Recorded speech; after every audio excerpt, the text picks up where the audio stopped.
Hey, Advocate here, back again to show you Disc 39. Released in December 1998 alongside issue 39 of the official UK PlayStation magazine. This disc has 8 playable demos, 1 net Yaroze game, and 2 video previews. The first thing I'm sure you've noticed is the background music. Quite different from the track we've been hearing previously.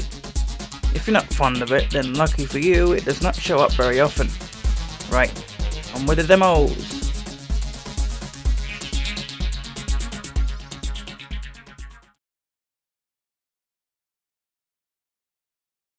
Heat versus Binky. Yeah, backtrack with hot.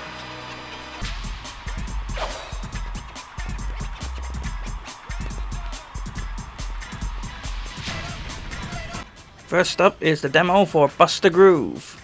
Not actually related to Bust a Move, as Bust a Move is called Puzzle Bobble in Japan, and Bust a Groove is called Bust a Move in Japan, which totally isn't confusing at all. This game is sort of a cross between Parappa and a fighting game, with 2 dancers competing against each other in a rhythm-style gameplay.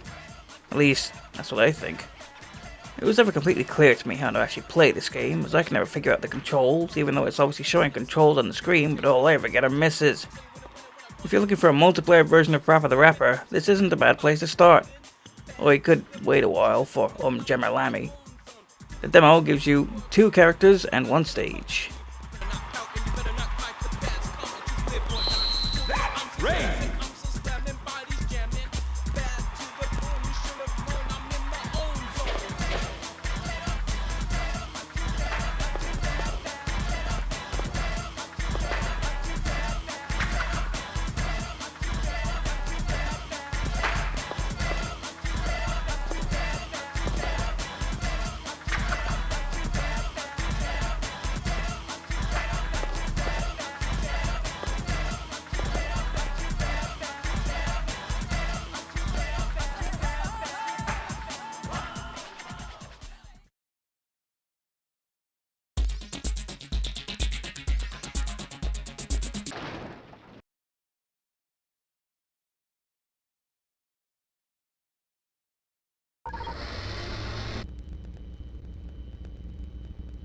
Next is Colony Wars Vengeance from Psygnosis. Sequel to Colony Wars, it retains a lot of the win-lose scenario style of the original, with some new features such as missions set in planetary atmospheres, piloting dropships, or facing giant boss machines. A good game for fans of space dogfighting games. The demo has 2 missions for you to tackle.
Alright, here we go. The demo for Future Cop L.A.P.D.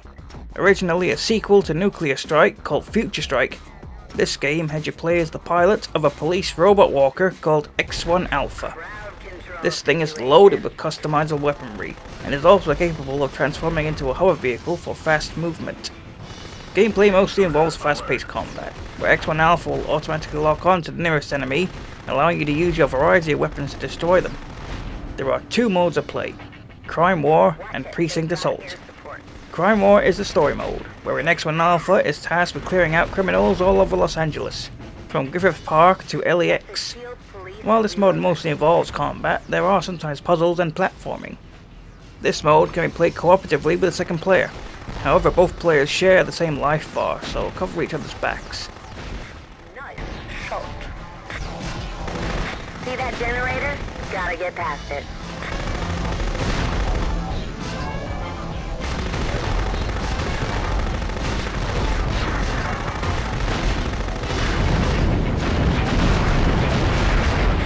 Ruthie, the exit is clear. Move out. Intruder alert.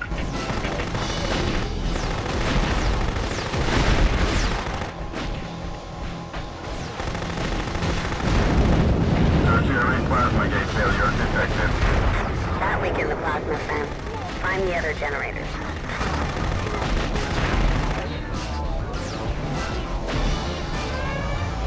I know. Deactivate the plasma fence. That's your way out.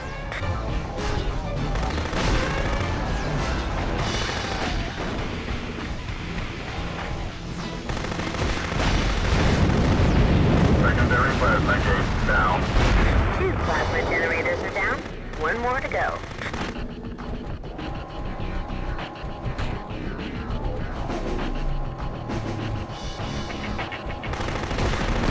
X1 Alpha, could you spare a minute to free some hostages?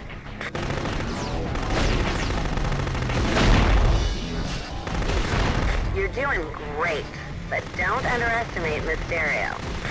Primary plasma gate down. Aerodrome security compromised. You drop the fence. Great going.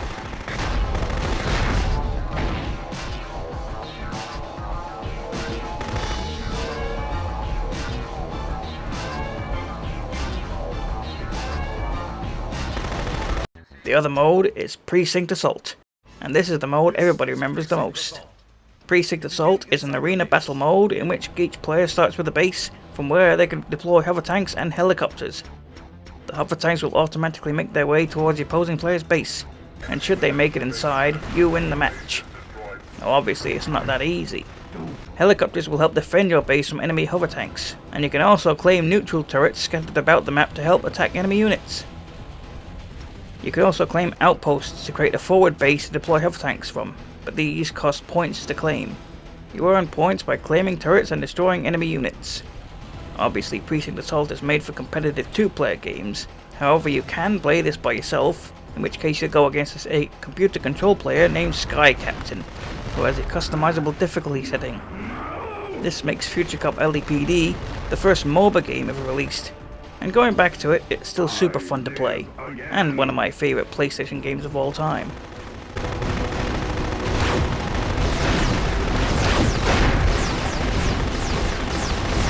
Enemy within blue base perimeter. Blue base is under attack.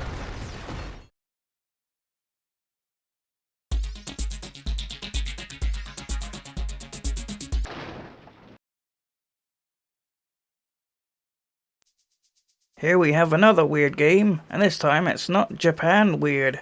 Sentinel Returns. The sequel to Jeff Cramman's The Sentinel, this is a puzzle game where you have to destroy something called the Sentinel. However, you can only destroy it if you are standing higher than it. So you have to create these pillars the game calls boulders. Then you create a robot on top of the boulders, and you take control of the robot, giving yourself a higher vantage point. But you can't create anything else until you destroy your previous boulders and robots, or barring that, destroying the needle things the game calls trees. So you keep building up like that until you are high enough to destroy the Sentinel. But of course, the Sentinel isn't just going to let you destroy it, it's going to try and destroy you. But it can only do that if it can see you, so you have to find a way to sneak around it using trees for cover. Even after going over all that, I'm still confused. Like I said, it's weird. But certainly original, so I'd say it's worth a look. It was even composed by John Carpenter.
Thank you for releasing me. Free the dragons in the artisan world, then seek out the balloonist. He'll transport you to the next world. What about Nasty Norg? That's all I can tell you.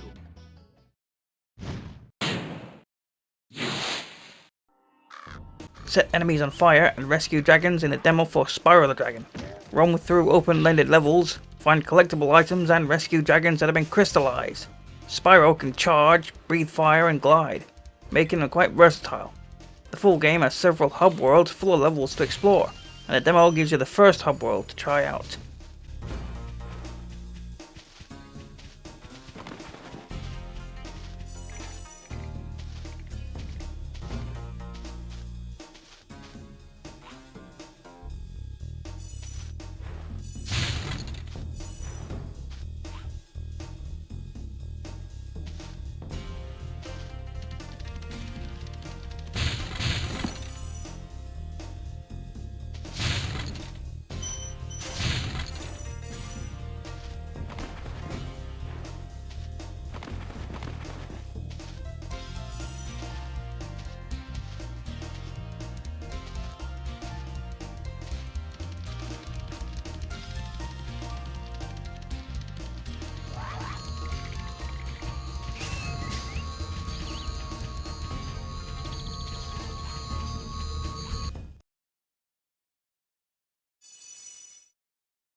we've reached the cover demo for Tomb Raider 3.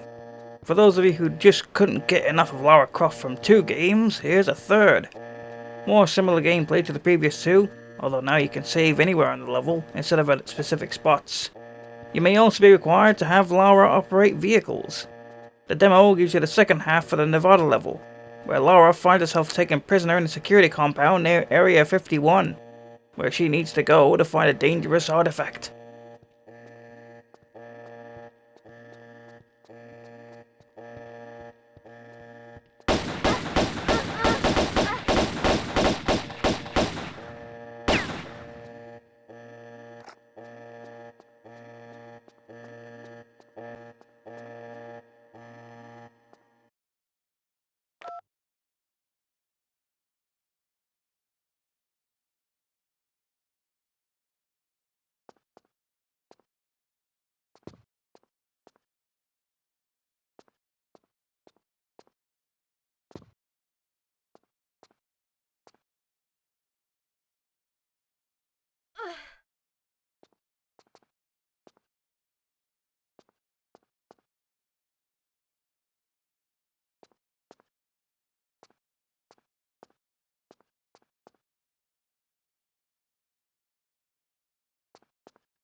Ladies and gentlemen, in the red corner, Lennox Hedges.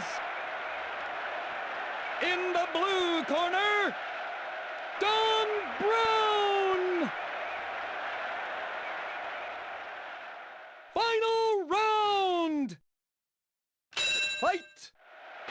Now for a boxing game. This is the demo for Victory Boxing 2. Choose a boxer and try to fight your way through 3 leagues to win the World Championship. Sounds like it could be good, but honestly this feels like an earlier PlayStation title with a simpler, more colourful graphics. The full game has you build up a fighter, learn special moves and take on 40 different boxers.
Phoenix Hedges!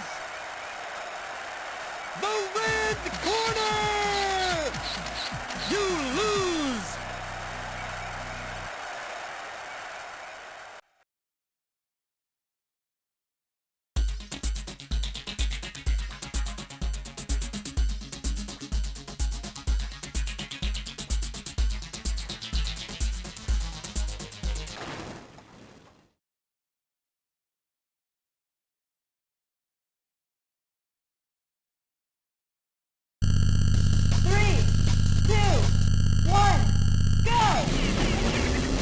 The last demo on here is for Wreckin Crew, a racing game that reminds me of Street Racer, another favourite game of mine. You choose from several wacky characters and race their hot rods across 10 tracks using the usual fare of Mario Kart-esque weapons. The tracks are sprawling, with teleports, secret routes and hidden areas to find. The demo gives you 2 characters on the Sydney track.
The net Yaroze game is Mah Jongg.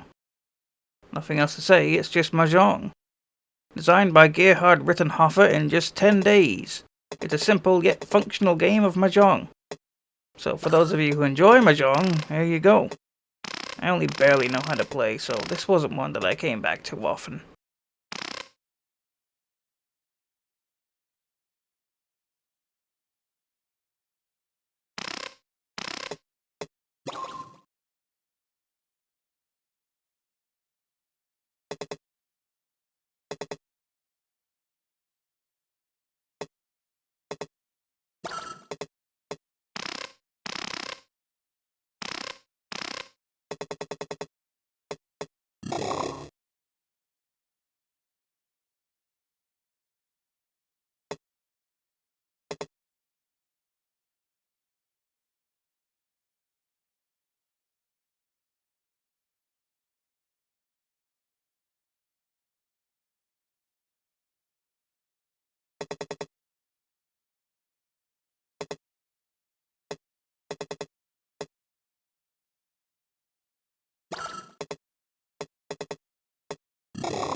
The first video preview is for Formula 1 98. This video was supposed to be on the previous disc.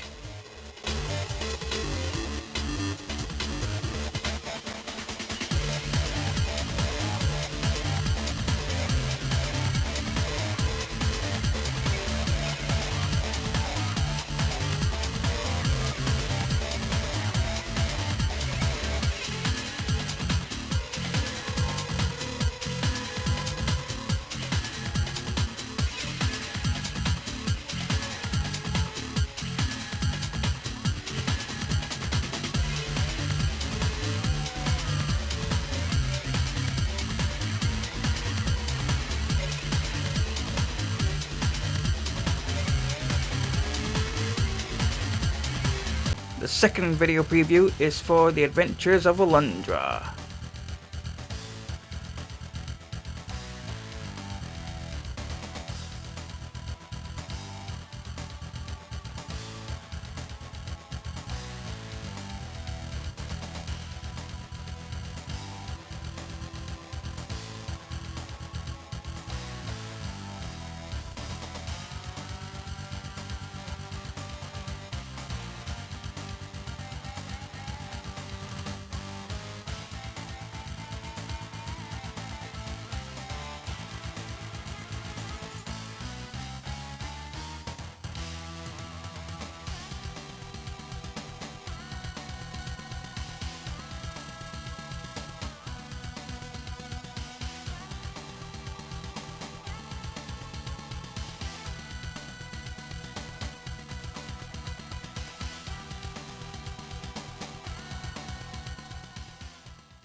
And that's it for disc 39. Packed with some interesting and varied demos makes this disc a favourite. Here's something interesting about this disc. It has a secret application, a sliding block puzzle called Trouser Trouble. To access it, load up the disc so the icon is on Buster Groove, then hold L1, R1, up, then press X. However, you'll find that trying to get any further than this blue title screen will crash your console. That's because the developer of the app didn't take into account the memory limit of the PlayStation, and thus trying to run it on original hardware will cause it to crash. You can get it to run if you run Disk 39 on a PlayStation emulator that has an option to enable 8 MB of RAM. Anyway, on the next disc, I run across some knights and wizards, revisit the world of British touring cars, and make some music. See you next time.